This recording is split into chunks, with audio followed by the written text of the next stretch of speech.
महामुनि व्यास देव के द्वारा निर्मित इस श्रीमद् भागवत महापुराण में मोक्ष पर्यंत फल की कामना से रहित परम धर्म का निरूपण हुआ है।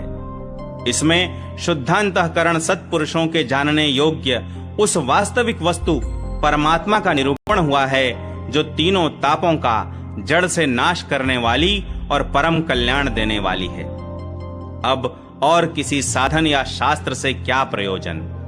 जिस समय भी सुकृति पुरुष इसके श्रवण की इच्छा करते हैं, ईश्वर उसी समय अविलंब उनके हृदय में आकर बंदी बन जाता है। रस के मर्मज्ञ भक्तजन, यह श्रीमद् भागवत वेद रूप कल्प वृक्ष का पका हुआ फल है। श्री सुखदेव रूप तोते के मुख का संबंध हो जाने से यह परमानंदमयी सुधा से परिपूर्ण हो गया है। इस फल में छिलका, गुठली आदि त्याज्य अंश तनिक भी नहीं है। यह मूर्तिमान रस है। जब तक शरीर में चेतना रहे तब तक इस दिव्य भगवत रस का निरंतर बार बार पान करते रहो। यह पृथ्वी पर ही सुलभ है।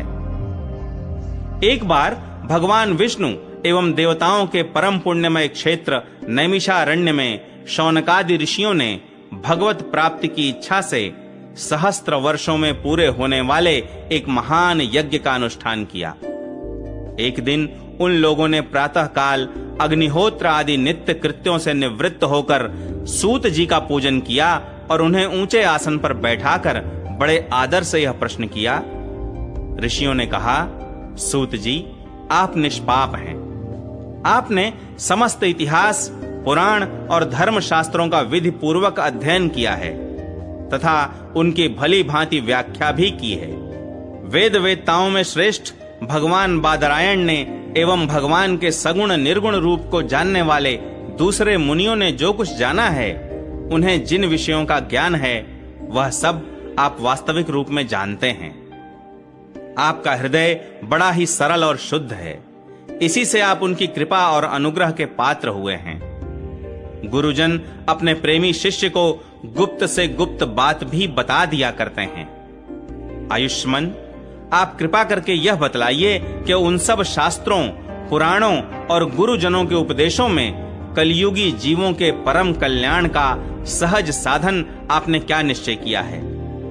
आप संत समाज के भूषण हैं। इस कलयुग में प्रायः लोगों की आयु कम हो गई है। साधन करने में लोगों की रुचि और प्रवृत्ति भी नहीं है।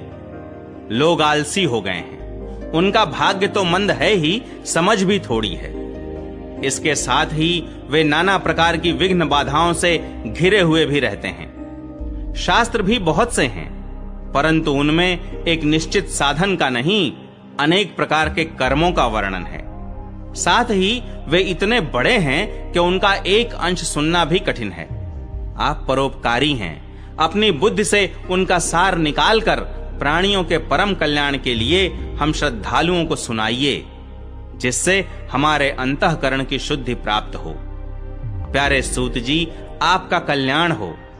आप तो जानते ही हैं कि यदुवंशियों के रक्षक भक्त वत्सल भगवान श्री कृष्ण वसुदेव की धर्म पत्नी देवकी के गर्भ से क्या करने की इच्छा से अवतीर्ण हुए थे। हम उसे सुनना चाहते हैं। आप कृपा करके हमारे लिए उसका वर्णन कीजिए, क्योंकि भगवान का अवतार जीवों के परम कल्याण और उनकी भगवत प्रेममयी समृद्धि के लिए ही होता है। यह जीव जन्म मृत्यु के घोर चक्र में पड़ा हुआ है। इस स्थिति में भी यदि वह कभी भगवान के मंगलमय नाम का उच्चारण कर ले तो उसी क्षण उससे मुक्त हो जाए, क्योंकि स्वयं भय भी भगवान से डरता रहता है। सूत जी, परम विरक्त और परम शांत मुनिजन भगवान के श्री चरणों की शरण में ही रहते हैं। अतएव उनके स्पर्श मात्र से संसार के जीव तुरंत पवित्र हो जाते हैं। इधर गंगा जी के जल का बहुत दिनों तक सेवन किया जाए तब कहीं पवित्रता प्राप्त होती है। ऐसे पुण्यात्मा भक्त जिनकी लीलाओं का गान करते रहते हैं, उन भगवान का कलिमलहारी पवित्र यश भला आत्मशुद्धि की इच्छा वाला ऐसा कौन मनुष्य होगा जो श्रवण न करे। वे लीला से ही अवतार धारण करते हैं। नारदादि महात्माओं ने उनके उदार कर्मों का गान किया है। हम श्रद्धालुओं के प्रति आप उनका वर्णन कीजिए। बुद्धिमान सूत जी सर्वसमर्थ प्रभु अपनी योग माया से स्वच्छंद लीला करते हैं। आप उन श्री हरि की मंगलमयी अवतार कथाओं का वर्णन कीजिए।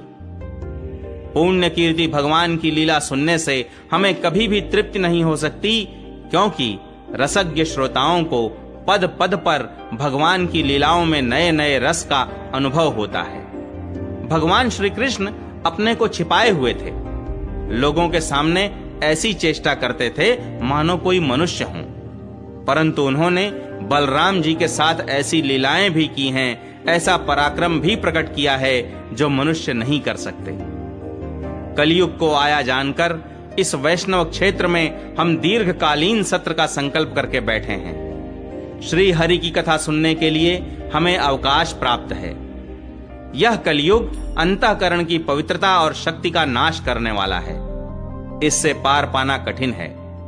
जैसे समुद्र से पार जाने वालों को कर्णधार मिल जाए, उसी प्रकार इससे पार पाने की इच्छा रखने वाले हम लोगों से ब्रह्मा ने आपको मिलाया है।